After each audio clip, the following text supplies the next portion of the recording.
We got news, ladies and gentlemen. The Dallas Mavericks are expected to fire general manager Nico Harrison at 10 a.m. Central. Yep. Which right now I'm recording is 9:50, so we got about 10 minutes. He's got 10 minutes. What if he just did like a quick trade right now? Why he still got the job? You might as well. Cooper flag to the Lakers too. They traded for the team he already planned on going to work They with. can't pay him more, right? Not more than they already have. Yeah. Yeah. Nah, that would be crazy though. Instant reactions, though, man. Instant reactions. I mean, this had is already been on my long mind. overdue. Yeah. Kind of something that I kind of expected to happen last year, but they waited it out. Now to let me see. ask you this: what made you think it would happen last year when he did the trade last year? Well, I kind of wanted it to happen, not that I expected it to happen. It was just such a bad trade that kind of like this seemed like something that's fireable. It just took a year for the owners to look back at it and be like, okay, maybe we should fire him. It didn't even take no year. I think part of it is because you would look so stupid as an owner to fire somebody right after they make it. You got to at least. But also, I think You got to see how it plans out. What also makes me mad about the situation is that Nico took this to the owners and they approved it and they greenlit it.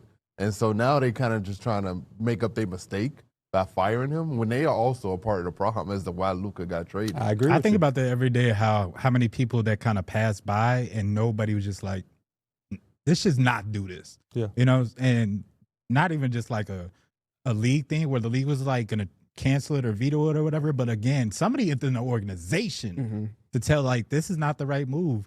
And for Nico to have this, I didn't think it was going to be last year. Like you have to see how it plans out. And it only took barely 10 games to get into it. Yeah. And the Cooper flag thing was like a really big Band-Aid for him where, again, he felt like this can make up for what happened. But as long as Luka is in the league, they're never going to forget about what happened that. Yeah, especially when you look at what Luka's doing for LA. They're getting updates to their phone. He's dropping 30, 40-point triple-doubles. He's looking in shape. While their team is a disaster. Yeah, I mean, I'm not here to give nobody no grace because there is a problem with this fact that I'm going to say. The Dumas family who owns the Dallas Mavericks are not basketball people. Yeah. They're just investors, right? So they had a guy, Nico Harrison, who... I'm sorry. I don't want to cut you off. Let me ask you a serious question. Yeah. I'm smiling, but let me ask you this question. If you invested into something I had going on or something Derek had going on, Derek, there's no way you don't, even if let's just say Derek is a food business. Food truck, I can see that.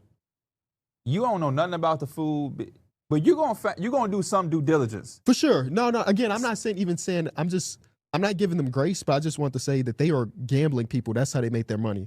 And like I was mentioning before we started taping, Nico Harrison had done like 10 straight trades before that. Where you look at like Daniel Gafford trade, the PJ Washington trade, all these trades are really good. So in their mind, they probably just like, oh, this guy's been doing a phenomenal job. Before the Luka trade, we all probably looked at Nico Harrison as one of the 5 best GMs across basketball. Yeah. So they probably just gave him the longest leash imaginable. And again, I think there is a problem with having an owner of a sports team that doesn't know about the sport. Because any other sports owner, at least in my opinion, are going to say, no, we don't trade Luka Doncic. But because they're not basketball people. And like using his like him being known and trying to cancel it. But that's my whole point though, is like I have the same exact issue, KB.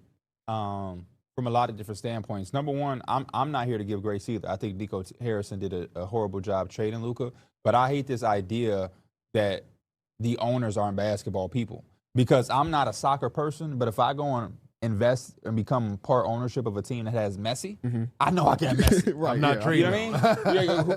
So how do you, like, you know, same thing if you don't know football, but you become ownership of the Kansas City Chiefs. This is happening with the Colts, right? Their owner passed away. His daughter took over. And she's on the sideline. She's learning. They just made some big trades, right? Yeah. So, it's a problem that the ownership didn't do that due diligence. If they didn't know some niche player that meant a lot to the community, that's different. But we're talking about Nick 77. Collison gets traded, Yeah.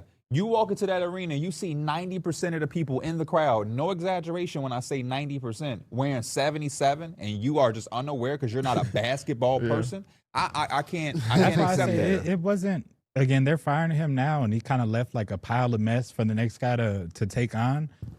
But him going and saying, we're going to be competing for the next 3 to 4 years in the future, he might have just set them back 5 to 10 years. You know what I'm saying? But the luckiest thing is that 1.8% chance it turned out to be Cooper Flag. They did that, though. Yeah. Not just to him. That's my point. We keep talking about Nico as we should.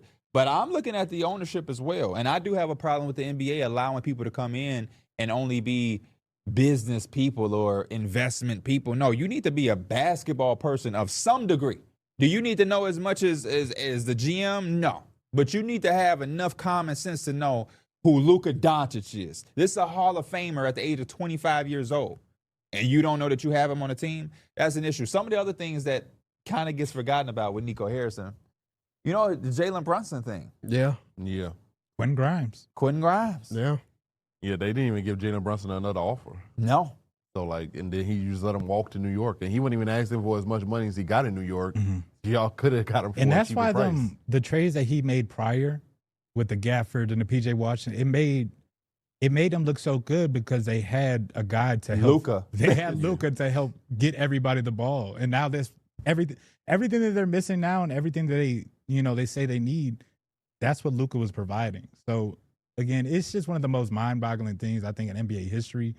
And I seen you kind of look when I said 5 to 10 years, but again, as long as Luka is in the league, Mavs fans will be reminded what could have been, or what was and what could have been. And it's also the fact that they went to the finals the year before. Yeah. That. Like, Luka carried this team to the NBA finals. And, man. most GMs with their mind will look at that and say, okay, how can we fix the edges and, like, get something where we could put ourselves over the top and actually win? No, Nico went into the season and traded Luka mid-season.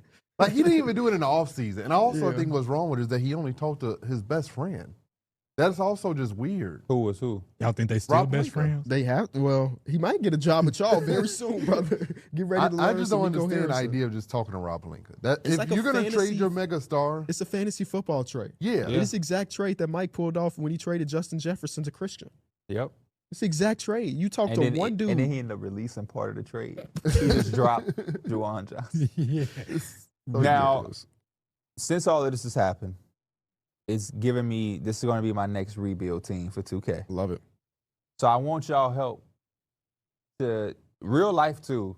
What's the next steps for this team unpacking? Does this mean we can wash our hands with Anthony Davis, Kyrie Irving, yeah. fully go in? The super yeah. unfortunate. They do have their own first round pick this season, which helps because it's a really That's good that draft light at the class. end of the tunnel. But after that, they don't own their picks. But I also don't think that they should try to stay competitive because they don't got 27, 28, 29. We've seen Right. teams try to do that. We've seen teams like after the Kevin Garnett trade to the Brooklyn Nets. Eventually, the Brooklyn Nets is like, we know we're going to give up a top pick, whatever. We can't be thinking about something that happened 10 years ago or whatever. We ain't getting Jaylen Brown. Exactly. I think that's what they should probably do. They should sell the top-end assets, whoever that may be, to teams, the Gaffords of the world, the P.J. Washingtons of the world, The Klay and just Thompson. say, hey, man, we're going to treat this as a traditional rookie season for a first overall pick, because most first overall picks go to bad teams anyway. Let's put him around players that maybe are not as good, but help him be in the position where he can be the most successful. And let's just go out there and hopefully we get a top 10 pick again. And then we can say, hey, we got Cooper Flagg and Darren Peterson and just No, like we that. want a top 3 pick. And they on the road to it. So yeah, let's just do that. Yeah. Top 10, I don't think really. You don't think so? I mean, it would be cool, but you want, if You you need could a get lot. Cooper with another need a top lot. 4 True. pick. I'd be You know? so sad because they don't deserve. I mean, the fan base deserves it because they didn't do the nothing fan wrong. base deserves it. But I guess we're not rewarding Nico Harrison anymore because he's gone. So Mhm. yeah, let them get the top pick. Get a top pick again. Well, you That's- reward the owner that greenlit the trade as well. Good point. Good point. So Anthony Davis getting traded? I would love to see AD get traded. I mean, I wouldn't be against it again. I'm gonna say So- people at home that are watching on Peacock, tune into our YouTube episode too because we're gonna do a lot of trade talk on today's episode. Now we have to incorporate Anthony Davis if y'all hadn't already incorporated him Mhm. because he might be the best think I name had him. available. I think I did. Um, But yeah, I wouldn't mind seeing Anthony Davis get traded. I mean, I look at Cooper Flagg and we talk about some of the deficiencies and things that have been rough for him in his rookie season. I think some of those same things applied in the 5 games that Anthony Davis played. He wasn't god awful, but he didn't look like the Anthony Davis that I was buying into to come into this year, or the Anthony Davis that we saw when he first got traded and had his debut for the Mavericks. So I just think that the roster construction, lack of guard play, it's not only hurting Cooper Flagg, but it's hurting everybody else. Cooper Flagg is playing a position he, has never played before at the highest level, and that hurts him. That hurts Anthony Davis. I mean, they're 30th and 29th, in 3-point percentage as a team, probably because they can't generate any. And then it's like when you do get point guard play, it's from D'Angelo Russell, who would just, is making it improve a little bit, but not drastically. So at this point, yeah, I'd rather see Anthony Davis on a different team too if I'm not getting that version that we were hopeful for. But then Kyrie come off an injury, and this whole thing is going to be maybe this way. training before he's off his injury. Who Yeah. knows?